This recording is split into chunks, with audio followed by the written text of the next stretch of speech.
Last night on Channel 4, good programme alert on Channel 4. You don't often see a decent show on Channel 4. This is true. But this was a very Did you watch it, by the way? I did. Well, you better help me a bit, because I must admit I've only fleetingly been through it. A harrowing documentary called Groomed, a National Scandal, all about the rape gang scandal, because we don't like to call it grooming. It's too much of a euphemism.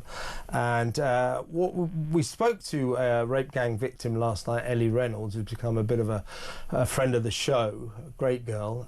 She's joined us a couple of times, and she was on last night. We were talking about this ahead of it, and she said, I can come on tomorrow. I said, why don't you come on tomorrow and review the show for us? She said, oh yeah, I'd love to do that. Thing is, her waters have broken. She's gone to hospital to have a baby. Happy news. I said, that's no excuse, Ellie. You stay exactly where you are. No, seriously. So we've got a super sub. Ellie's dad, Ian Piper, has agreed to step into her shoes and become our TV critic for the night. So welcome to the show, Ian.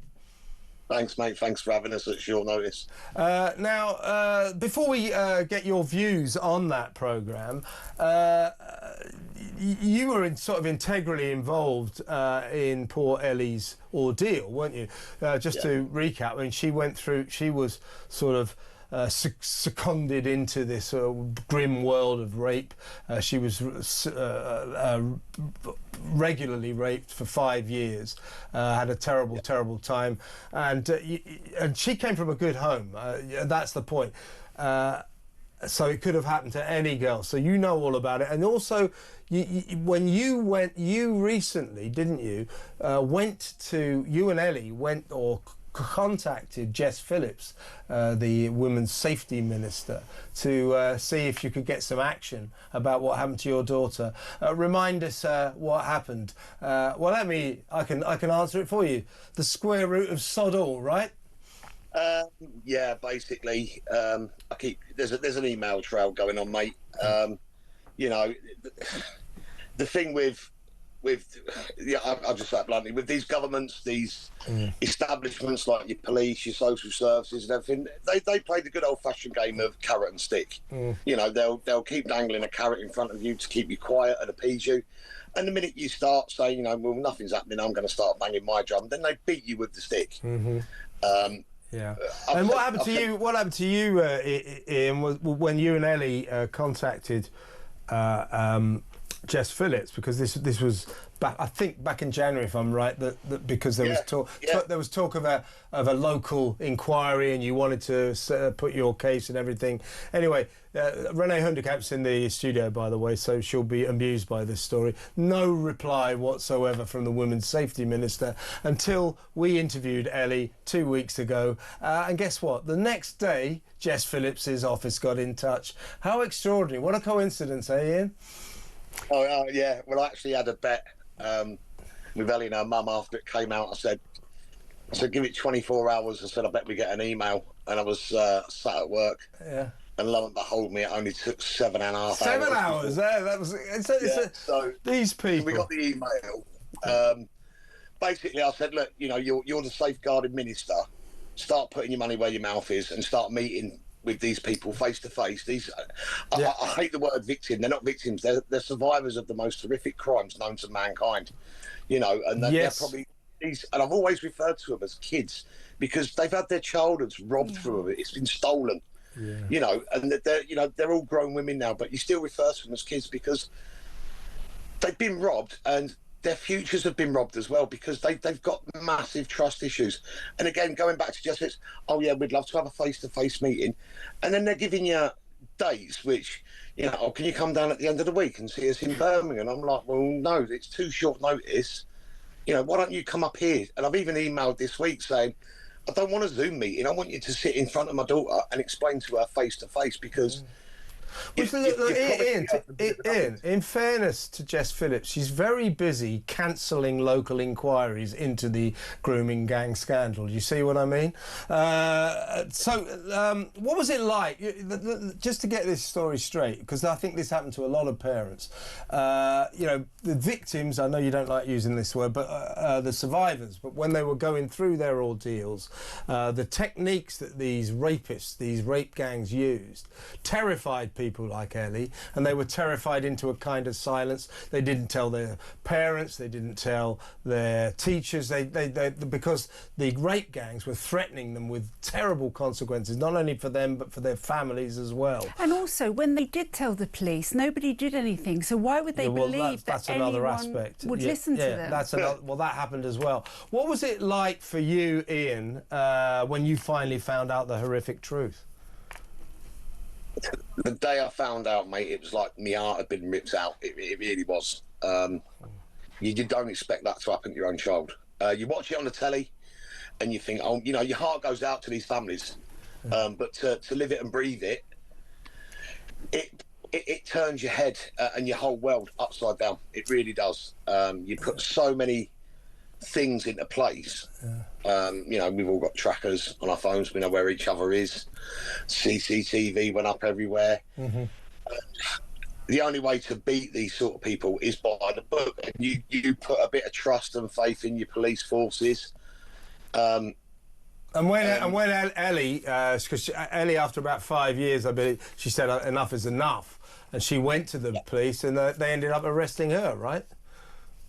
Yeah, the day after that she reported it, I got a phone call from the wife saying you better get home. So I rushed home, and the house was just surrounded by police vans. And when I walked in, I see Ellie that's sat on a settee in handcuffs, and I'm like, what the hell's going on here? And they said, oh, we're arresting her. I said, what's the charge? And when they said blackmail, I said, she can't spell it, let alone commit it. You know, and they, I think the smallest officer in the house was 6 foot. And I said, do you not think this is a bit much? You know, you're coming in here at 16 and you're doing all this. And then I got a phone call from an officer in Barrow saying, be at home at 5:30, I'm coming to speak to you. And that's when it all came out what had happened. And Ellie's story was classic. That when she's terrified, but she finally plucked up the courage after 5 years to tell her story, to report what had happened to her, and she was called a liar and a blackmailer. And this is what happened all over the country, wasn't it, Ian? Yeah, I mean... Yeah, it is. And go on, my love. Ian, I think what the point you make is really interesting, because one of the girls in the programme last night, when she went forward, she was actually arrested for soliciting a minor for sex, and that was because she took her friend to one of the parties because one of the men had encouraged her to do that. She actually got prosecuted for that. That is on her criminal record. She can't even accompany her kids on a school trip because of that. The government should surely, Ian, to all of these girls now be issuing an apology and taking away, pardoning all these crimes. They should do. I mean, let's look at the current government we got now for what it's worth. Do we have to? I mean, no, not really, mate, because honestly, they promised the earth. It's like I've always said, the government that we've got now, they walk around with 2 bags. One's a bag of lies and the other one's a sack of broken promises. Yeah. They're just playing the vote game. There should be a national inquiry. Any of these girls that have gone through this, been criminalised, should have it squashed against them. Yeah. Because I'll tell you what, I'll put a year's salary on this, that within an hour of that programme going out last night, every one of them girls would have been trolled all over the internet by people that think it's okay. To me, if you want to back a rapist, then you're as bad as the rapist. Well, I agree with you. Yeah. This is another interesting point, Ian. This is another interesting point that you make, because during the programme last night, they showed that when some of these men were convicted, that their relatives, their wives, their sisters, their cousins, actually named the girls, which they weren't supposed to do because it was a court case and it was minors involved. They've never been prosecuted for that crime. And they won't. We've had people... arrested, charged, found guilty in a court of law for the harassment towards Ellie and us as a family. that have continued to do that for over 12 months, and the police are still, they're dragging their heels. And it's quite funny because when I email the police and or phone them, I get 3 different answers, and I've actually said to them all now in an email, if you're going to tell a lie, all tell the same one. I mean, this is two-tier policing, isn't it? Oh, massively. Yeah, massively. Yeah, it's a good point, Renee. These girls don't count. Yeah, and what? No, it is. Let's have a quick talk about last night's documentary. I was on air, so I've feeble excuse. Yeah, feeble excuse. So, but I've looked at bits of it now, and I talked to Ellie last night about it, of course, ahead of the show. And we'll get your overview in a second, Ian, but what do you think of the elements where we saw these WhatsApp groups and these recordings from, for example, this organisation called Fighting for Fair Trials that seems to say that, many of these convicted gang rapists, are innocent, including a guy called Irfan Khan, who's the brother of somebody called Samira Khan, who organised this group. But they're saying things like, there are a lot of men out there falsely committed. People get less for murder. This is my point. Most of these victims, not all of them, but most of them are absolute liars. The accuser is not a victim. She's a known prostitute, sick cow, lying bitches, all that sort of stuff from these people. So this feeds into the narrative that you must find infuriating. I know Ellie does.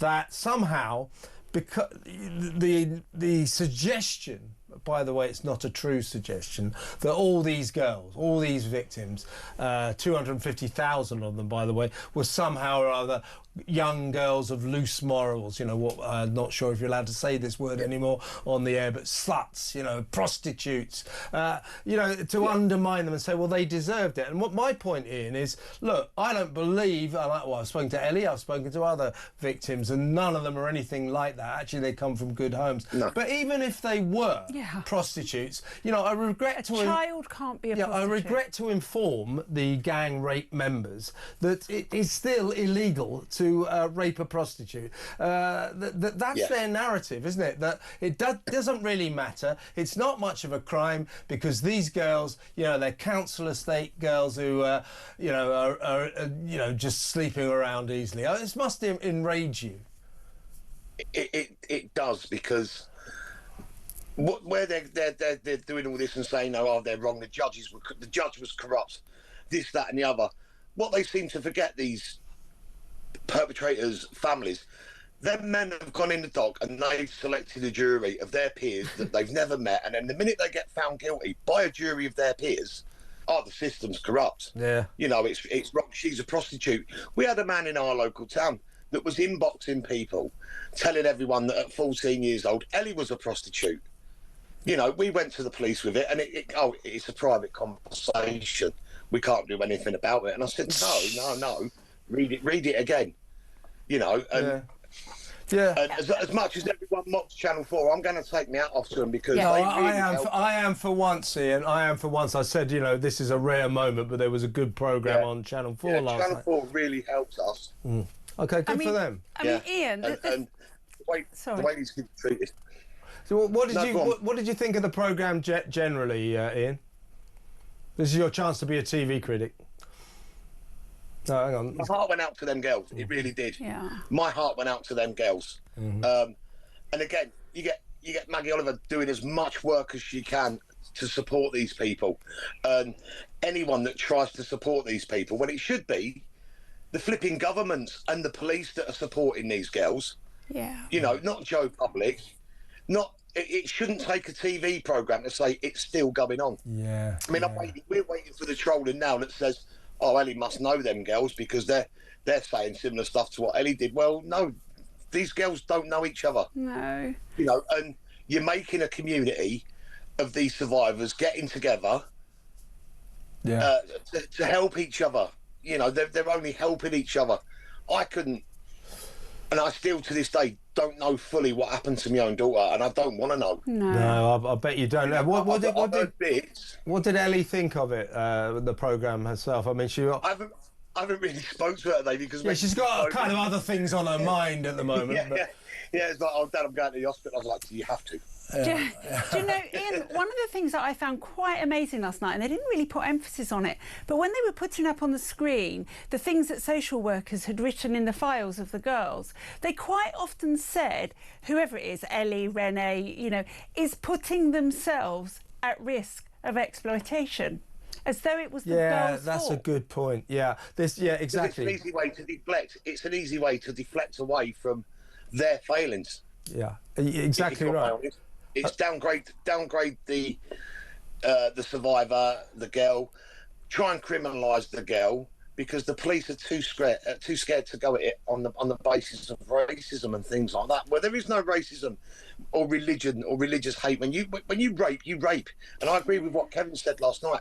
Minimum term should be life. Yeah. Because you've ruined that girl's life, and it happens to boys as well. You've ruined their lives. Go inside for life. And by the way, you have an amazing daughter who refused to be who refused to be destroyed by this, and has gone on to forge a very happy life. Got a partner, got 2 kids already. Now, another one might have been born by now, as far as we know. But what she said was that most of these girls, most of these victims, and let's remember there could be as many as 250,000 of them, their lives were destroyed. I spoke to another girl before I spoke to Ellie, another victim, a girl called Elizabeth, who wasn't as brave as Ellie, but she came on silhouetted, and I asked her, I said, how's your romantic life? You got a boyfriend? Oh, she go like, oh, I can't do any of that. No. She said, so she's been deprived. She's been, loads of these kids, these girls, vulnerable young white girls, have been deprived of their romantic life, of husbands, children. I mean, great for Ellie that she had the strength of character to not be destroyed, but most of these girls have been. It's the most appalling scandal. It's like what Ellie said last night, Kevin. The perpetrators say you got 12 years. You're only behind that door for 12 years. These girls have got it in there for the rest of their lives. They live it daily. And as a family, we still live it daily. Yeah. You know, Ellie, I'll use Ellie. I mean, no one can ever understand the horrific details of what Ellie's gone through or any other girl. But you've also got to look at what it does to the family. Yeah, absolutely. Yeah. You know, I mean, poor Ellie's partner, I just look over him like that all the time, you know, and as a dad you will do after your kids have gone through it. You watch them like hawks. Yeah. But the system absolutely stinks and it needs to change. And it needs to change rapid. And we do need a national grooming gang inquiry, don't we? And one that doesn't last for 7 years. Yeah. You know, it's quite possible to do these inquiries quickly. Well, let's get them to agree to have one first. You know what I mean? I mean, we need one, don't we, Ian? Definitely, without a doubt. Without a doubt. I mean... Well, when you finally get to see Jess Phillips, you tell her that we need that, and that the nation's furious that we're not getting it, and she probably knows that already. I might as well go outside and talk to a brick wall because that's the answer. Yeah, I know what you mean. Well, listen, you know. Ian, listen, fantastic to talk to you. I think I better let you go. You better get to the hospital or something, hadn't you? Leave her with a partner. She's done it before. Done it before, what the hell? You've had one, it's like riding a bike, isn't it? Listen, Ian, fantastic to talk to you. Come on again soon, yeah?